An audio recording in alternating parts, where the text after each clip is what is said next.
go right into our 4 o'clock. So yeah, but feel free to go ahead and jump on in. Okay. All right. Well, thank you so much. I'm so excited to be here. And I'm really excited to talk about bats and accessibility and science and all kinds of other cool stuff. So I'm Lindsay Yazzolino. I'm a tactile designer. I work with different projects, including museum accessibility work. I work also as a non-visual designer at CVS Health. And I also have a background in cognitive neuroscience research. So I've always been a huge fan of science, and both professionally and even outside of my professional work. And this is kind of where my work with bats comes in. So I've always loved bats. And some of you might be listening like, wait, bats? Like what? Why bats? Like seriously, why would you like bats? And I've always liked them ever since I was little. I loved that they were mammals that could fly. I love that they could hang by their feet. I love to learn about how they echolocate to find their way around. They use sounds. They paint a picture of their environment literally through sound. And I just like the way they looked. I just thought they were cool. And I even just like the word bat. So bottom line is I've always loved bats. And growing up, it was always more of a hobby. I just loved to learn about them. And then, life happened and I started to do my professional work and I was in science and, just life kind of, all kinds of things happened. And then a few years ago, I left a job that was pretty boring. And I was in this frame of mind where I'm like, I just want to study things that are really cool and interesting. And even if it's not professionally, I want to be able to do this. And being totally blind, the way I learned, so I've been blind since birth. And so to learn about all these things, I rely on completely non-visual ways of doing that. So one day I went to a conference in Austin, and Austin is known for this famous bridge where people actually go to watch bats. It's the largest bat colony, and you go out at night and you can watch literally 1.5 million bats.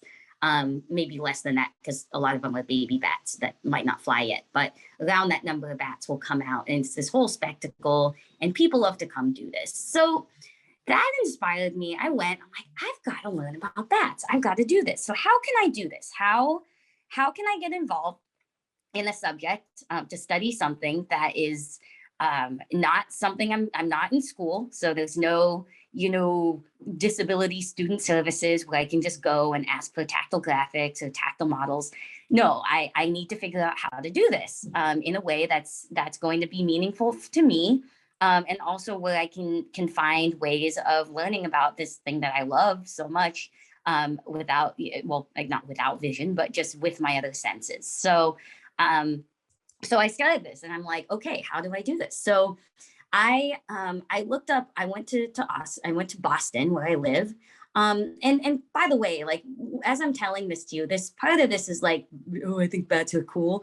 But also I really wanted to share this stuff with you so that for anyone who's here who either has students that want to learn about something, or you yourself are an adult or a kid and just want to go out and study something, maybe you can take some tips, some maybe some of what I have experienced can help you to find ways of doing this yourself. So I went and I went back home after this conference and I Googled bat research Boston. I'm like, maybe something will come up. And lo and behold, I found this bat scientist who was looking for people to go out in the field, literally to go to the cemetery at night and walk around and look for bats. And I'm like, of course I've got to do this. So I reached out and I told him, hey, I'm really interested in your work. I'm also blind and I really want to get involved. And what's so cool is that one of the ways we learned about bats is to go out and use these, they call them literally bat detectors. Not a very creative name, but tells you what it does. And what you do is you have this device, and it's a little, there's different kinds, but the one I had, it connects to your phone and it detects bat calls. And bat calls are usually so high pitched, the frequency is too high for humans to hear. But with these devices, it will pick up the bat call and then it will convert them to frequencies that we can hear. So I got to go out, I got to collect bat data, I got to listen to bats, Other people got to look at bats, but mostly it was listening to, a lot of it was listening to bats. So I got to do valuable work for the team. This was a citizen science project. So it was just a cool way where even if I didn't study bats professionally, I could go out and literally do bat research. And so for a while after, I was helping analyze some of the data. We had Excel files, and we had to identify bat species, and part of it I could do by listening. And then also I worked with some of my colleagues who could see the visual spectrograms of the bat calls. They could look at the different bat calls, graphs of them, and they could help identify what kind of bat it was. So I did that for a while, but also I wanted to know more about what bats felt like. So as a kid, I had this awesome teacher, and she would like bring models to school. She was this really cool person, and she would come to school and bring bat models. But I really wanted to know more about what actual bat models felt like, what different bat species felt like. And so I reached out to someone I know who, his name is Crispin Weinberg, and he runs a biomedical 3D printing lab.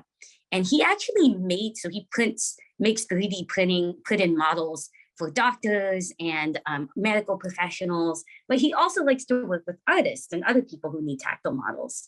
So I met him and I told him I really was interested in looking at bat models. And he reached out to a bunch of bat researchers, and he made me some amazingly tactily detailed bat skeletons. And it was just super cool because I could actually feel what some of the bat species were like.